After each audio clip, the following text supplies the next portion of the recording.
یہ جو کرائمز ہیں یہ ایک نوعیت ایسی لے رہے ہیں جس کی کہ مجھے فہم نہیں ہے.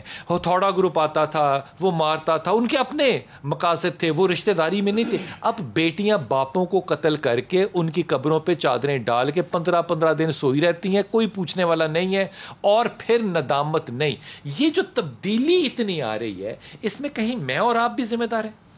بلا شبہ. بسم اللہ الرحمن الرحیم. من حیث القوم جو ہمارے فرائض تھے, ہمارے واجبات تھے, ہماری ذمہ داریاں تھیں, ہم نے من حیث القوم ان سے انحراف کی. کیوں ہم نے روگردانی کی ہے؟ اس لیے کی ہے کہ ہم نے اپنی ذمہ داریوں کو اہمیت نہیں دی. ہم سمجھتے نہیں کہ ہم دنیا میں کسی کام کے لیے آئے ہیں. میرے نبی نے جب کہا کہ مجھے ڈر اپنی امت سے کیا ہے, وہ امیر نہ ہو جائے. جی, اور مال آئے گا تو خوف ہے. یقیناً مال آ گیا.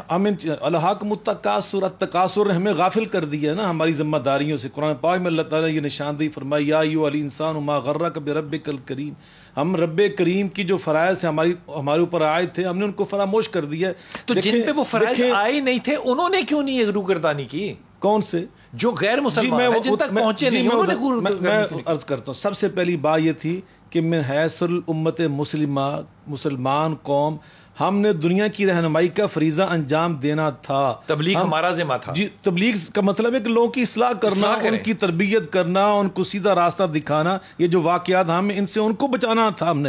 ہم نے ان کو ان چیزوں سے بچانا تھا. لیکن ہم تو خود یعنی وائے ناکامی متاع کارواں جاتا رہا, کارواں کے دل سے احساس زیان جاتا رہا.